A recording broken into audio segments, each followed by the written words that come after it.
Hello, welcome to my channel हाइमर्स। तो बेटा चैप्टर नंबर 4 रिटायरमेंट और डेथ ऑफ अ पार्टनर हम कंप्लीट कर चुके हैं। अब पार्टनरशिप का पार्ट ए वॉल्यूम 1 का लास्ट एंड फाइनल चैप्टर करने जा रहे हैं। बहुत हो गया, पार्टनरशिप स्टार्ट कर ली, पार्टनरशिप की रेशो चेंज कर ली, एडमिशन कर दिया, रिटायरमेंट होगी, डेथ ऑफ अ पार्टनर हो चुकी है। अब बेटा करते हैं फर्म को बंद। टॉपिक है chapter 5 dissolution of partnership firm.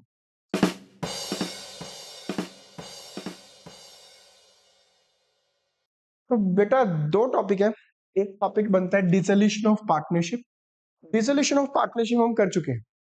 तुम कहोगे सर ये कब किया हमने? बेटा डिसोल्यूशन ऑफ पार्टनरशिप का मतलब है पार्टनरशिप तो खत्म, ओल्ड एग्रीमेंट खत्म, new partnership start. This is the called off dissolution of partnership. Chapter किया था हमने change in profit sharing ratio, जिसमें पार्टनर्स थे एक्स वाई जी। रेशो थी इनकी 3:1।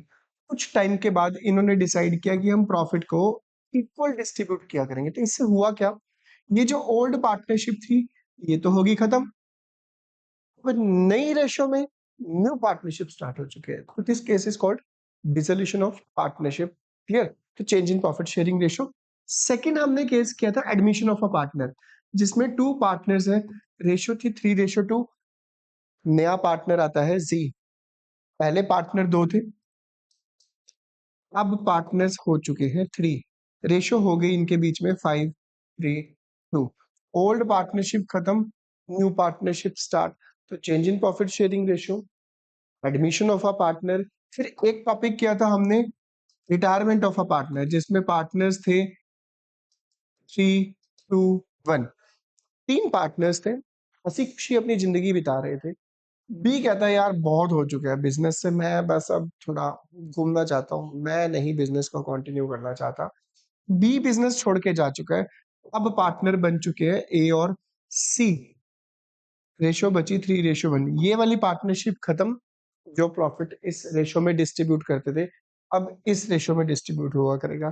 This is the case of retirement. और इसी केस में आप डेथ ऑफ अ पार्टनर का भी सेम टॉपिक बनता है। This is called dissolution of partnership. ठीक है? तो कई बार ऐसा भी होता है कि ए और बी बिजनेस कर रहे हैं अपना, और सी और डी अपना बिजनेस कर रहे हैं। तीनों ने क्या किया, इसने इसकी फर्म ने क्या किया, इनके साथ टाई अप कर लिया। अब दोनों फर्म एक हो चुकी है, पार्टनर्स हो चुके हैं 4।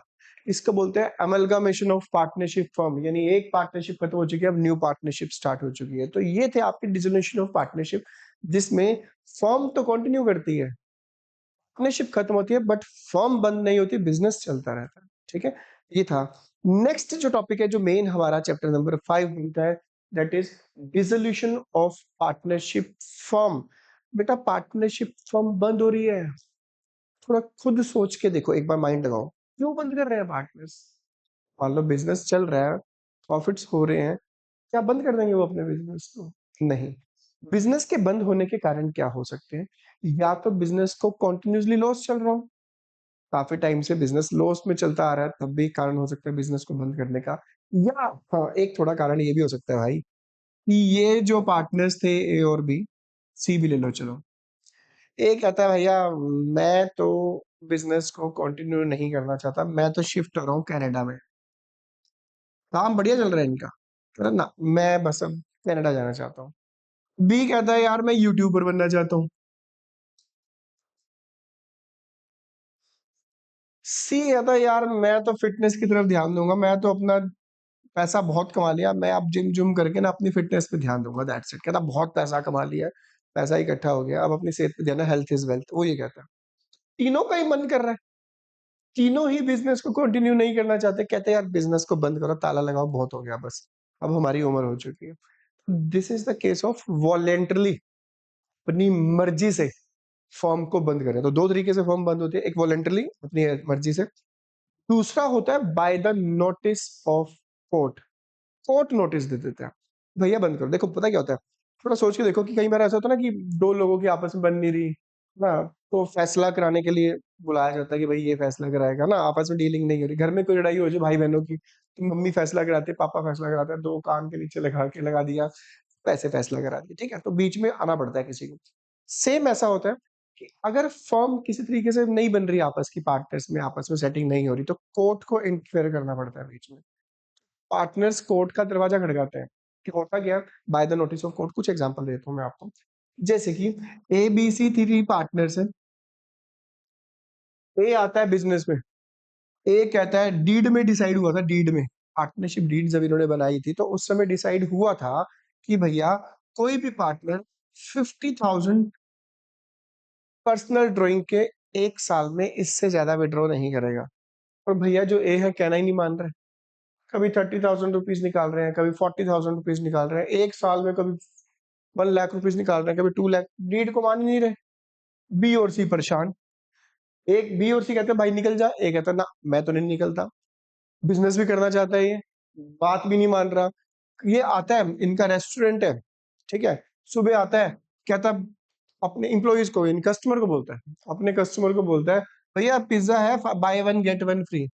बी और सी कह रहे भाई किस खुशी में, क्या हो गया तुझे, क्यों नुकसान करवा रहा है फर्म का? कह रहा नहीं बस मेरा मन है, मैं दे रहा हूँ फ्री में पिज्जा। पिज्जा फ्री में दे रहा है, बाय वन गेट वन की स्कीम निकाल रहा है, 500 की शॉप परचेजिंग पे 40% का डिस्काउंट दे रहा है, अपनी मर्जी कर रहा है, मान नहीं रहा बात किसी की। बी और सी उस केस में कोर्ट जाएंगे कि भैया ये तो हमारी बद से बाहर है, हमारा कहना ही नहीं मान रहा। कोर्ट फिर नोटिस देता है। कोर्ट फिर कहता है यार दिक्कत तो है इस बिजनेस में, ऐसे चल रहा है, प्रॉब्लम तो है, नहीं बन रही, तो कोर्ट नोटिस दे सकता है कि भाई बिजनेस को बंद करो या इसको निकालो, ठीक है? कई बार किसी पार्टनर का एक्सीडेंट हो जाता है, वो डिसेबल्ड हो जाता है, वो फिर भी कहता है मैं बिजनेस को कंटिन्यू करूंगा, तो ऐसे केसेस में बाकी पार्टनर्स अगर कोर्ट में जाते हैं, कोर्ट को लगता है जेन्युइन रीजन है, वैलिड रीजन है, तो कोर्ट नोटिस दे सकता है। या कोई पार्टनर्स इलीगल वर्क कर रहे हैं, तब भी कोर्ट नोटिस दे सकता है कि भाई ऐसे बिजनेस को बंद किया जाए, बिजनेस को कंटिन्यू नहीं किया जाए। दो तरीके से बिजनेस बंद होता है, या वॉलेंटरली अपनी मर्जी से, दूसरा bye the notice of the court. Clear? अब जब फर्म बंद होगा तो होगा क्या उस केस में, है ना? करना क्या पड़ता है, देखो फर्म की जितनी भी एसेट्स है, जितनी भी, बैलेंस शीट होती है आपके पास, बैलेंस शीट आपके पास क्वेश्चन में दी होगी, ठीक है? उसमें जितनी भी एसेट्स होती है, यहाँ पर फर्नीचर पड़ा है, कैश पड़ा है, मार्केट से लोगों से पैसा लेना है ना? एक मशीनरी पड़ी है, जिस एसी उसी पड़े हैं आपके पास, मार्केट में लोगों का पैसा भी देना है, बैंक से लोन भी ले रखा था, पार्टनर्स की कैपिटल लगी हुई है बिजनेस में, तो ये बैलेंस शीट आपके पास दी होती है। तो फर्म और पार्टनर्स क्या करते हैं, जितनी भी एसेट्स है, ये एसेट्स, इनको सेल कर दिया जाता है मार्केट में, ठीक है? मार्केट में सेल करने से कैश आएगा, कैश आने के बाद ये जो क्रेडिटर्स को पेमेंट करनी है और बैंक लोन देना है, इनका पैसा वापस कर दिया जाएगा। फिर भी अगर पैसा बचता है, पार्टनर्स आपस में डिस्ट्रीब्यूट कर लेंगे। सिंपल टर्म में यही होता है, बिजनेस बंद होता है तो एसेट्स को बेच मारो, लायबिलिटी को पे कर दो, फिर जो पैसा बचेगा पार्टनर्स में डिस्ट्रीब्यूट कर दो। अब सबसे इंपॉर्टेंट अकाउंट इस चैप्टर का, बेटा अगर आपको वो आ गया ना, बाकी जितने भी बचे हुए अकाउंट है वो कैसे निकलेंगे ऐसे, उसको बड़े ध्यान से देखना। बहुत सिंपल सा अकाउंट है, बहुत सिंपल, अगर तुम बड़े कंसंट्रेशन के साथ समझते हो। अकाउंट बनेंगे सिर्फ और सिर्फ इस एसेट्स और लायबिलिटी को पे करने के लिए। पहले नंबर पे जो अकाउंट बनेगा उस अकाउंट का नाम है रियलाइजेशन अकाउंट। फिर अगर किसी पार्टनर ने फर्म को लोन दिया था बीच में, तो भैया उसका पैसा भी वापस करो ना, बनता तो है उसका पैसा भी वापस करना। एक बनेगा आपका पार्टनर का लोन अकाउंट, अगर पार्टनर ने लोन दिया है तो शुरू होते ही दम तोड़ देगा बेचारा ये अकाउंट, सिंपल सा अकाउंट है। तीसरा बनेगा पार्टनर्स की कैपिटल का हिसाब किताब करना है ना, जितना पैसा बनता है उनका दो। फोर्थ अकाउंट बनेगा कि भैया कैश हमारे पास जितना आया था और हमने उसकी पेमेंट करी थी, तो कैश का प्रॉपर रिकॉर्ड भी तो रखना पड़ेगा ना। एक बनेगा आपका कैश का या बैंक अकाउंट। सिर्फ ये 4 अकाउंट बनने हैं, जिसमें से मेजर सबसे जो इंपॉर्टेंट अकाउंट है, that account is this one. ठीक है जी? तो रियलाइजेशन अकाउंट का फॉर्मेट देखना क्या है। रियलाइजेशन अकाउंट का फॉर्मेट, रियलाइजेशन अकाउंट में जितनी भी एसेट्स है बिजनेस की, जितनी भी एसेट्स, उन सबको डेबिट साइड में इधर, और ये होती है क्रेडिट साइड में। एसेट्स का डेबिट बैलेंस होता है, तो ऑब्वियस है एसेट्स को इधर रिलेशन की डेबिट साइड में ट्रांसफर कर दो कि ये हमारे पास एसेट्स पड़ी हैं। चलो एक काम करते हैं, हम साथ के साथ प्रैक्टिकल क्वेश्चन भी करके देख लेते हैं ना, थोड़ा इजी हो जाएगा तुम्हारे लिए। क्या क्या बोला मैंने? जितनी भी एसेट्स है वो इधर, एक्सेप्ट भैया जिनके अकाउंट बनाने हैं उनको क्यों लिखना है ना? क्या क्या? ऑल एसेट्स को ट्रांसफर कर दोगे, जितनी भी बैलेंस शीट की एसेट साइड में गिवन ना, सारी एसेट्स ट्रांसफर कर देना, एक्सेप्ट किसको छोड़कर, कैश को छोड़ देना क्योंकि वो ऑलरेडी कैश पड़ा हुआ है, बैंक बैलेंस को छोड़ देना, एडवर्टीजमेंट सस्पेंस क्योंकि ये फिक्टिशियस एसेट्स होती है, लॉस होता है ये तो, एंड प्रॉफिट एंड लॉस के लॉस को छोड़ देना, उनको छोड़ देना बस। बाकी सभी एसेट से एक उम्मीद है कि एसेट बिक सकती है। इस साइड पे क्रेडिट साइड पे सारी की सारी लायबिलिटीज लिख लेना, किस किस को छोड़कर, भैया जिनका अकाउंट बनाना है उनको तो छोड़ ही देना, पार्टनर का लोन छोड़ देना, पार्टनर्स के कैपिटल अकाउंट के बैलेंस को छोड़ देना, जनरल रिजर्व को छोड़ देना, और प्रॉफिट एंड लॉस के प्रॉफिट को छोड़ देना। अब तुम्हारे मन में आ रहे हैं दो पॉइंट्स, वर्कमैन कंपनसेशन रिजर्व और इन्वेस्टमेंट फ्लक्चुएशन रिजर्व। बेटा वो किसी किसी केस में तो पार्टनर्स कैपिटल अकाउंट में डिस्ट्रीब्यूट होंगे, किसी किसी केस में रिलेशन अकाउंट में दिखाना पड़ेगा। वो सबसे मतलब कहने का था रिलेशन अकाउंट में वही दो इंपॉर्टेंट टॉपिक भी बनते हैं साथ में, बाकी तो सिंपल से है। चलिए, एसेट्स लायबिलिटी को ट्रांसफर करने के बाद यानी हमारे पास ये एसेट्स पड़ी है, मान लो डेटर्स है, फर्नीचर है, मशीनरी है, ये सब आपके पास एसेट्स पड़ी है, ठीक है। इन एसेट्स को बेचेंगे, एसेट्स को देखो, एसेट्स पड़ी है तो डेबिट बैलेंस ऑब्वियस है, जा रही है तो क्रेडिट क्रेडिट करना पड़ेगा। जब इन एसेट्स को बेचोगे तो या तो देखो तुम मार्केट में बेचना उसको, मार्केट में बेचोगे तो पैसा मिल जाएगा तुम्हें। तो आप प्रैक्टिकली सोच के देखो यार, पार्टनर्स बिजनेस बंद करे और एसी अभी शानदार लगवाया था, अभी 6 महीने पहले ही, बहुत बढ़िया एसी था, मार्केट में बेच रहे हैं, कम रेट में बिक रहा है, तो पार्टनर कहता है यार इतने का तो मैं ही ले जा सकता हूँ, मैं अपने घर पे लगवा लूंगा, मेरा घर का जो एक रूम है वहां पे ऊपर का एक रूम खाली है, तो वहां पे लगवा दूंगा उसको।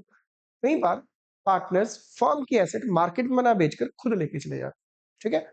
जब इन एसेट्स को बेचा जाएगा, इन एसेट्स को सेल किया जाएगा, तो दो ही चीजें आनी है बस, मार्केट में बेचोगे तो यहां लिखना बाय कैश या बैंक, ब्रैकेट में लिखना उस एसेट का नाम जो आपने बेची है, एसेट रियलाइज्ड।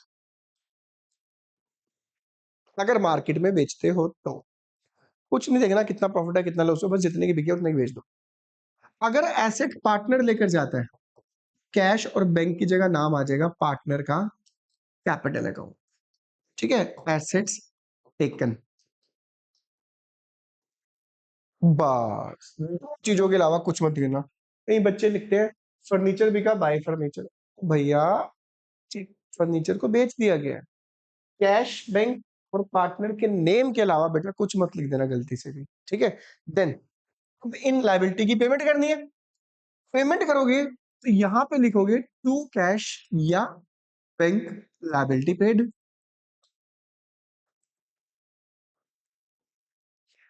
अब कई लायबिलिटीज ऐसी होती हैं, पार्टनर कहता है कि यार मैं उधर जा रहा हूँ, आउटस्टैंडिंग इलेक्ट्रिसिटी बिल था, मैं उधर ही हूँ, मैं इसकी पेमेंट कर देता हूँ, तो क्या हुआ वहां पे अपनी पॉकेट से उसने पेमेंट कर दी, भैया आके फर्म से पैसे ले लेगा वो। तो जब भी कोई लायबिलिटी अगर पार्टनर पे करता है तो यहाँ पे लिख देना to partner capital account, bracket में लिख देना लायबिलिटी पेड जोन से उसने पे करी है। कई बार फर्म को डिसॉल्व करने के, फर्म को बंद करने के कुछ एक्सपेंसेस होते हैं, है ना, जिसको बोलते हैं रियलाइजेशन एक्सपेंसेस, उन रियलाइजेशन एक्सपेंसेस को भी पे किया जाता है। तो एक्सपेंस की पेमेंट करनी है तो यहाँ पे लिखोगे टू बैंक ब्रैकेट में रियलाइजेशन एक्सपेंस, और अगर यही एक्सपेंस पार्टनर पे कर देता है तो यहाँ पे लिख देना टू पार्टनर्स कैपिटल अकाउंट। कुल मिला के इस कहानी से हमें शिक्षा मिलती है कि रियलाइजेशन में, एडिशनल इंफॉर्मेशन में जितनी भी चीजें दी होंगी उसमें बैंक और पार्टनर के नेम के अलावा कुछ नहीं आता। इसके बाद पार्टनर्स कैपिटल अकाउंट भी है, लोन अकाउंट भी है, कैश बैंक अकाउंट भी है, बहुत सिंपल है। बट पहले तुम एक, आज अभी पहले पहले इसी पे फोकस करो कि ये रिलेशन अकाउंट कैसे बनाते हैं, ठीक है बेटा, पहले इसी पे देखो। ये क्वेश्चन है, एक्स वाई जी थ्री पार्टनर्स हैं, तो भैया 3-2-1 में अपनी प्रॉफिट को डिस्ट्रीब्यूट करते थे, हंसी खुशी अपनी जिंदगी बिता रहे थे, बैलेंस शीट आपके पास ये गिवन है, ये उनके पास एसेट्स है, ये उनके पास लायबिलिटी है, क्लियर बेटा। फॉलोइंग ट्रांजेक्शन प्लेस है आपके पास, क्या क्या हुआ, बेच दी गई उसको, ठीक है, तो अब आपको डिसोल्यूशन वर्ड लिखा हुआ है, डिसोल्यूशन के टाइम पे फर्म को बंद कर दिया गया है, आपने रिलेशन अकाउंट कैसे बनाना है, ध्यान देना। सबसे पहले तो बेटा, सबसे पहले ये सारी एसेट लिखिए जो बिक सकती है। डेटर्स 15 लिखना टू साइड में, स्टॉक, इन्वेस्टमेंट, प्लांट। इस चैप्टर में डिसोल्यूशन ऑफ पार्टनरशिप में गुडविल की भी बिकने की उम्मीद होती है कि डिसोल्यूशन एक ऐसी, क्योंकि कहते हैं गुडविल का पता तभी चलता है जब बिजनेस को सेल किया जाता है या बिजनेस को बंद किया जाता है। तो उम्मीद है कि भैया बिजनेस अपनी मर्जी से बंद कर रहे हैं, बिजनेस में कोई दिक्कत नहीं है, प्रॉफिट्स बढ़िया हो रहे हैं, तो उम्मीद है कि गुडविल बिक सकती है हमारे इस चैप्टर में। ठीक है, तो गुडविल को पार्टनर्स कैपिटल अकाउंट में इस चैप्टर में नहीं दिखाना, याद रखना। क्लियर, गुडविल रियलाइजेशन में जाएगी, उम्मीद है उसमें। डेटर्स 15 लिखना, प्रोविजन बाय साइड में दिखाना। मैं लिख रहा हूं यहाँ पर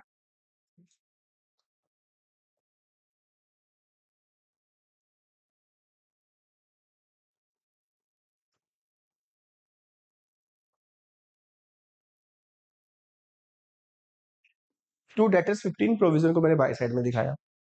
माइनस करके मत दिखाना यार, 15 ही दिखाना, प्रोविजन इधर दिखा देना। ठीक है, इफेक्ट वही पड़ रहा है 14 का ही। Next, stock, investment, plant, goodwill. Stock, investment, plant, goodwill.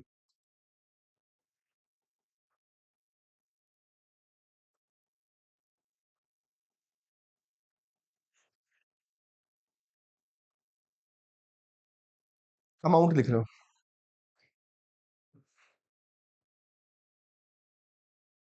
80 20 75 35।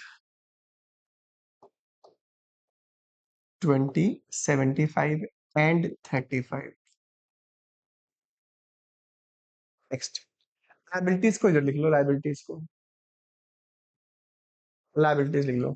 Creditors, partner के लोन के अलावा किसी का भी लोन हो, चाहे उसकी वाइफ का ही लोन क्यों ना हो, भैया उसको लाइबिलिटी साइड में ही ट्रांसफर करना है।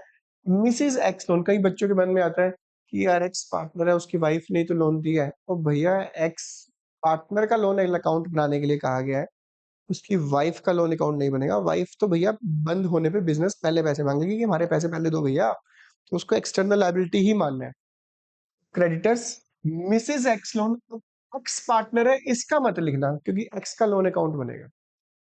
हाँ, इसका क्या करना है अभी देखते हैं। क्रेडिटर्स और Mrs X loan,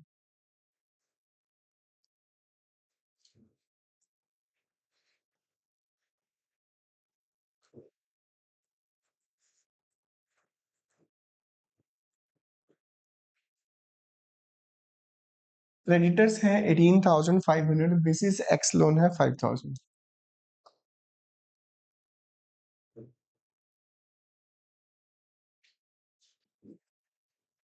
workman compensation reserve 50,000 है, चेक कर लो इस पूरे पॉइंट्स में वर्कमैन कंपनसेशन क्लेम नहीं है।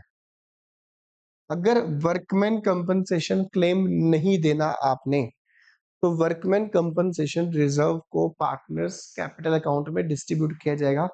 आज के लिए इतना याद रखना, स्पेशली वर्कमैन कंपनसेशन रिजर्व में। कल मैं इसके प्रॉपर एग्जैक्ट सारे के सारे केस बता दूंगा वर्कमैन कंपनसेशन रिजर्व का मैक्सिमम टू मैक्सिमम क्या होता है। भी याद रखना, अगर क्लेम नहीं है तो रिजर्व पार्टनर्स कैपिटल अकाउंट में जाता है, याद रखना। ठीक है, very very important point, very very important, ध्यान देना इसको।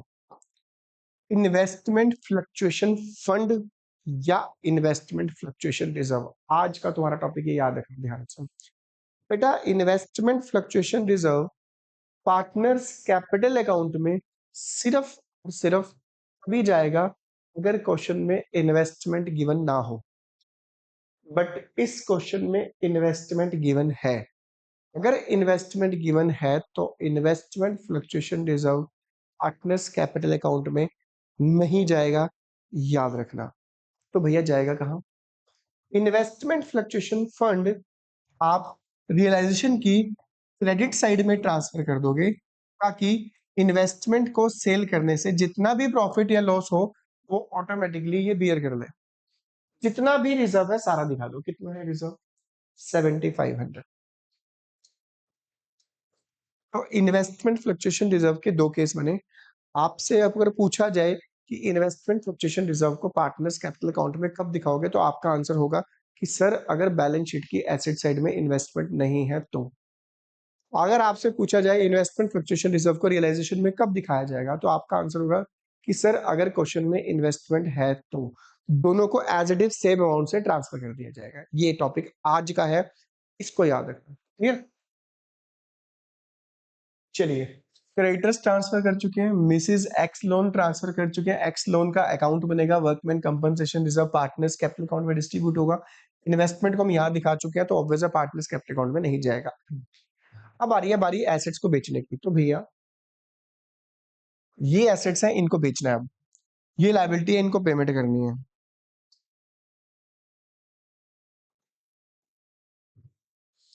एसेट्स को बेचना है, लायबिलिटी को पे करना है।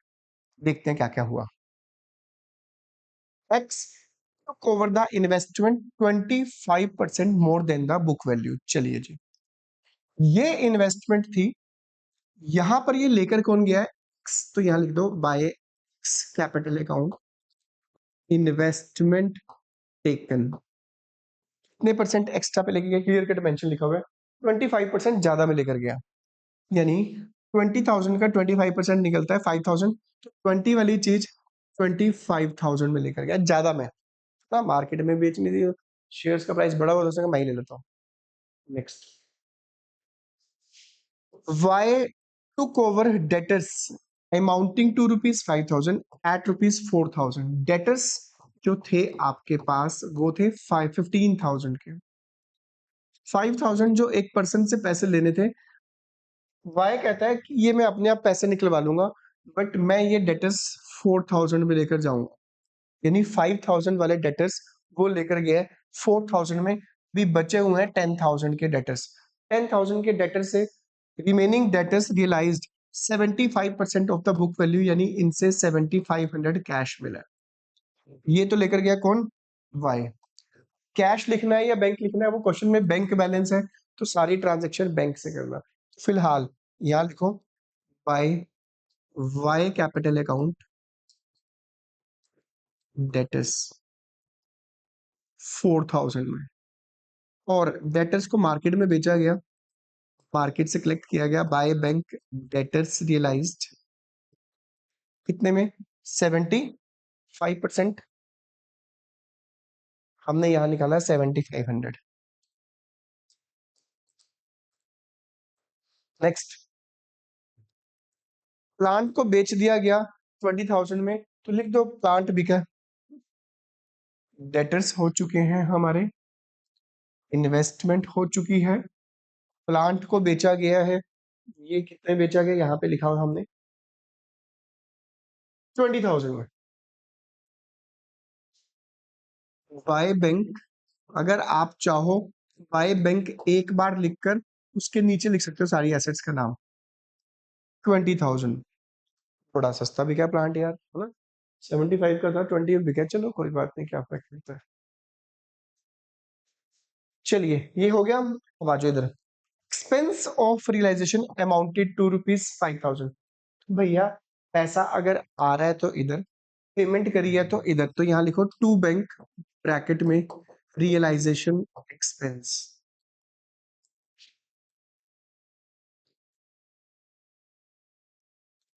5,000। Next, it was also found that there is a liability 35,000 की थी, damages which also had to be paid. Firm से कुछ डैमेज डैमेज हो गया था, तो फर्म को पेमेंट करनी है, पेमेंट करनी है, तो यहाँ लिखो टू बैंक डैमेजेस।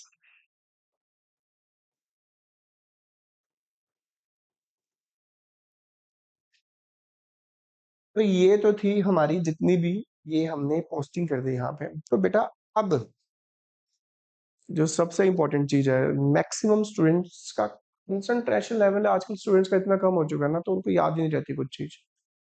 ज्यादातर स्टूडेंट्स इसकी टोटलिंग करना शुरू कर देते हैं, बैलेंसिंग करना शुरू कर देते हैं। सारी सारी इंफॉर्मेशन पढ़ने के बाद, यानी सारी की सारी ट्रांजेक्शन कंप्लीट करने के बाद, आपको क्या चेक करना है? आपने चेक करना है कि क्या फर्म ने सारी लाइबिलिटी की पेमेंट कर दी है। ये प्रोविजन तो हम खुद बनाकर रखते हैं, ये तो लाइबिलिटी नहीं होती, इंटरनल लाइबिलिटी का पार्ट होता है। क्या हमने क्रेडिटर्स की पेमेंट कर दी है? चेक करो, नहीं करी। क्या हमने मिसेस एक्स लोन की पेमेंट कर दी है? नहीं करी। अगर किसी लायबिलिटी की पेमेंट ना की हो तो याद रखना उसको सेम अमाउंट से पे करना है। क्या लिखोगे? टू बैंक, मैं यहाँ पे इकट्ठा लिख देता हूँ। क्या क्या पे करा? क्रेडिटर्स पे करें 18,500 के, मिसिस एक्स लोन पे किया 5,000 का, टोटल जो पेमेंट करी वो करी 23,500। ठीक है जी, अगर किसी लायबिलिटी के बारे में नहीं लिखा। फिर इसके बाद जो मैं बोलने जा रहा हूं वो वर्ड याद रखना बेटा, वर्ड। जितनी भी टेंजिबल एसेट है, क्या बोला मैंने? जितनी भी टेंजिबल एसेट है, विच कैन, टेंजिबल मैंने नॉन करंट नहीं बोला, मैंने टेंजिबल एसेट्स बोला ओनली। जितनी भी टेंजिबल एसेट्स हैं वो आपने चेक करनी है बिकी है या नहीं बिकी। डेटर्स हो चुके हैं। स्टॉक, स्टॉक के बारे में कहीं कुछ मेंशन नहीं है मेरे ख्याल से, स्टॉक के हमने किसी को दिया भी नहीं है।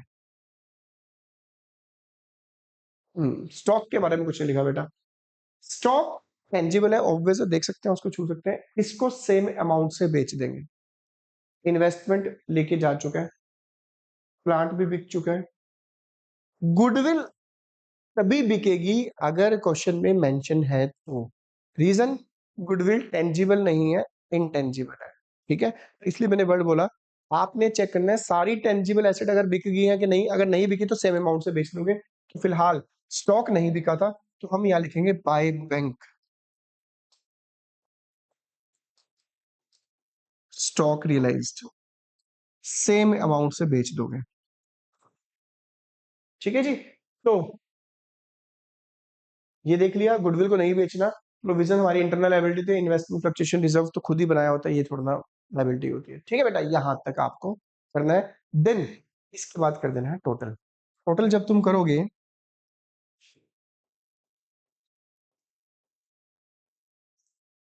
2,88,500 में से ये सारी चीजें माइनस करोगे, इधर निकलेगा loss. By loss transfer to partners capital account, ये निकलेगा बेटा 1,20,000। पार्टनर्स कौन कौन है बांट दो, XYZ 3 to 1 में। 3 to 1 में करोगे 60, 40 एंड 20। ठीक है बेटा, ये था तुम्हारा रियलाइजेशन अकाउंट। इसके बाद तुमने बनाना है पार्टनर का लोन अकाउंट, वो भी साथ के साथ देख लो, बहुत सिंपल सा है, शुरू होते ही दम तोड़ देगा।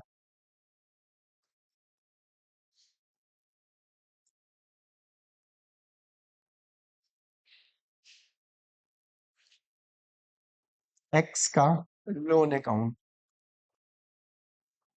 एक्स ने लोन दिया था फर्म को, ये देखो 8,000 रुपीज।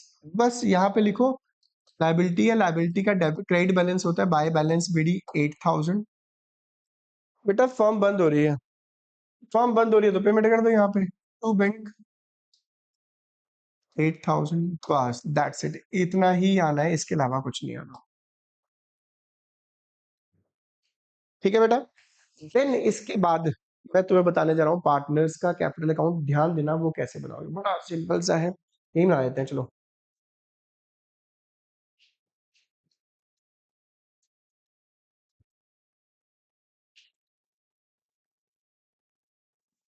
पार्टनर्स कैपिटल अकाउंट की शुरुआत होती है बाय बैलेंस बीडी से, वो दे रखी है यहाँ पे 90, 56 और 10।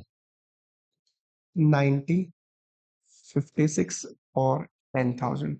इसके बाद जो तुमने रियलाइजेशन अकाउंट बनाया, प्रॉफिट है तो इधर, लॉस है तो इधर, यहाँ लिख दो टू रियलाइजेशन अकाउंट। ये आपका निकला था 60, 40,000 एंड 20,000। ठीक है बेटा, फिर चेक करना बैलेंस शीट की लायबिलिटी साइड कुछ डिस्ट्रीब्यूट करने वाला तो नहीं है। वर्कमैन कंपनसेशन रिजर्व है 30,000 को 3 to 1 में बांट दो। बाय वर्कमैन कंपनसेशन रिजर्व 30,000 को 3 to 1 में बांटोगे 15, 10 और 5। इन्वेस्टमेंट फ्लक्चुएशन फंड मत बांटना, क्योंकि रिलेशन अकाउंट की क्रेडिट साइड में ट्रांसफर कर चुके हैं हम ऑलरेडी, ठीक है, ऑलरेडी पार्टनर्स में ऑलरेडी जा चुके हैं, वो मत बांटना। एसेट साइड में दो ही चीजें आएंगी सिर्फ पार्टनर्स कैपिटल अकाउंट में, प्रॉफिट एंड लॉस का लॉस और एडवर्टीजमेंट सस्पेंस, क्योंकि गुडविल को तो हम रिलेशन के डेबिट साइड में दिखा चुके हैं ना, तो वो मत बांटना, ठीक है जी। तो फिलहाल इसमें ना तो एडवर्टीजमेंट सस्पेंस है ना प्रॉफिट एंड लॉस का लॉस है, बहुत सिंपल है, मैंने कहा था पार्टनर्स कैपिटल अकाउंट, क्योंकि इसमें ना तो कोई पार्टनर गुडविल लेकर आता है ना रिटायर होता है, कुछ ऐसा कुछ तो है नहीं। आपको क्या करना है, इसके बाद चीटिंग केस है, copy and paste, cheating case करना है, अपने आप से करनी है चीटिंग, पड़ोसी से मत कर लेना गलती से भी। आपको क्या करना है, रियलाइजेशन की डेबिट साइड में चेक करो पार्टनर्स का नाम है या नहीं। नहीं है, पार्टनर का नाम यहाँ पर नहीं है। इधर देखो, ये रहा, X capital account 25,000, Y capital account 4,000। Realisation को बोलेगा कि भैया तूने मेरा नाम लिया, जब मेरा अकाउंट बनेगा तो मैं तेरा नाम लूंगा, ऊपर से काटूंगा अलग पल, ठीक है, काटूंगा अलग यानी क्रॉस। रियलाइजेशन अकाउंट में लिखा है एक्स कैपिटल अकाउंट, जब पार्टनर से कैपिटल अकाउंट बनाएंगे तो कैपिटल अकाउंट के डेबिट साइड में लिखेंगे टू रियलाइजेशन, एक्स के कॉलम में 25,000, यहाँ लिखो टू रियलाइजेशन, इन्वेस्टमेंट लेकर गया था एक्स के कॉलम में 25,000। क्यों लिखा, भैया पार्टनर इन्वेस्टमेंट लेकर गया है, फर्म फ्री में थोड़ा देगी, कैपिटल अकाउंट से पैसे काट लेगी, तो इसलिए डेबिट साइड में दिखा दिया कि रिलेशन एसेट रियलाइज हुई थी, उसके बदले में 25,000 रुपीज काटे हैं। सेम वाई का भी, वाई क्या लेकर गया था, डेटर्स लेकर गया था 4,000 में, तो लिखो यहाँ पे टू रियलाइजेशन 4,000 रुपीज यहाँ पे, बस। हाँ, अगर कोई पार्टनर लाइबिलिटी पे करता, अगर यहाँ पे पार्टनर का नाम होता तो हम लिखते बाय रियलाइजेशन, अगर लाइबिलिटी पे करी है तो फर्म उसको पैसे दे देगी, पार्टनर्स की कैपिटल इंक्रीज हो जाएगी, ठीक है, बदला लेने की भावना है ऐसे, क्रॉस।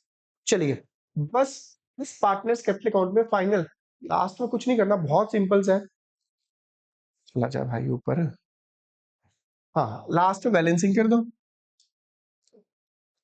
फर्म बंद हो रही है ना, जिसका जितना बनता है उसकी पेमेंट कर दो। फिलहाल इसके बनते हैं 1,05,000 क्रेडिट साइड में, यहाँ बन रहे हैं 85,000, पेमेंट कर दो क्योंकि उसका बैलेंस निकलता है टू बैंक फाइनल पेमेंट। 1,05,000 में से 85 माइनस करोगे जब तुम 20,000 आएगा, इसका बन रहा है 66, 66 में से 44 माइनस करोगे ये बनेगा 22,000,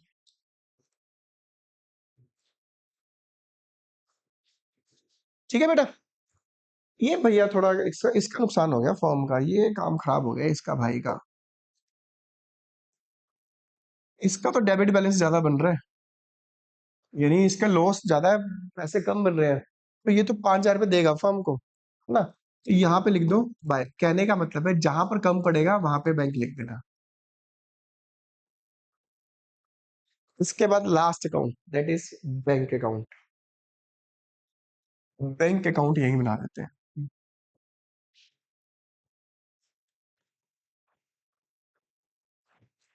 यार किसी का भी अकाउंट ना रहे, बैंक आपकी एसेट होती है, एसेट साइड में जो बैलेंस होता है उसका ओपनिंग बैलेंस डेबिट बैलेंस होता है, लिखोगे टू बैलेंस बीडी, यहाँ लिखना 1,000।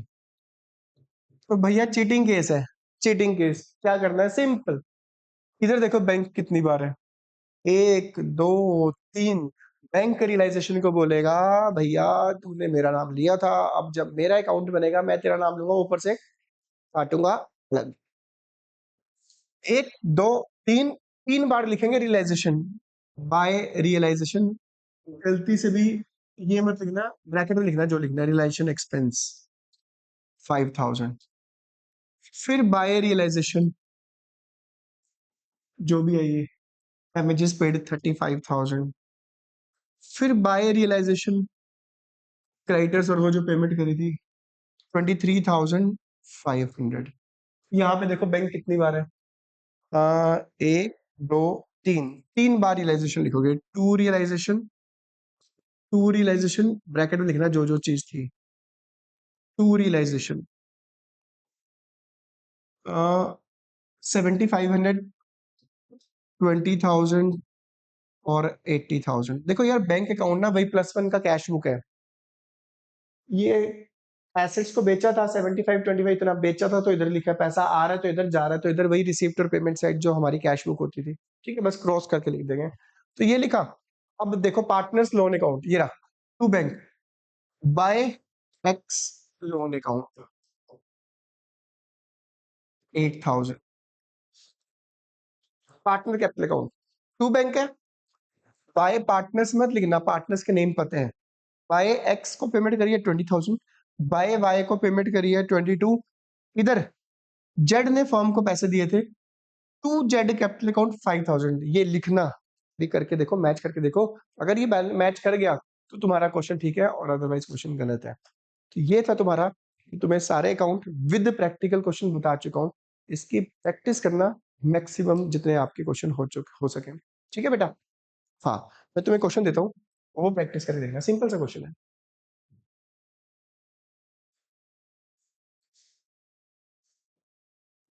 लो, इस क्वेश्चन का स्क्रीनशॉट ले लो, इस क्वेश्चन के अकाउंट बनाकर देखना सारे। ठीक है बेटा। आई होप सो तुम्हारा आज का टॉपिक क्लियर होगा। कल का लेक्चर जरूर देखना, क्योंकि workman compensation reserve very very important topic है कल के पॉइंट ऑफ व्यू से, और उसके सारे केसेस बनाने जा रहा हूँ। और कल तुम्हें इनटेंजिबल एसेट, जोन जोन सी एसेट है जो आपने छोड़नी है, अगर उसके बारे में लिखा होगा तो ही बेचनी है, अदरवाइज नहीं बेचनी। वो सारे एसेट्स का नाम बताऊंगा, अपनी नोटबुक याद रखना। मिलते हैं कल ब्रेक के बाद। आई होप सो तुम्हें आज का लेक्चर समझ आया होगा, और अगर समझ आया तो चैनल को लाइक सब्सक्राइब और शेयर कर देना। मिलते हैं ब्रेक के बाद।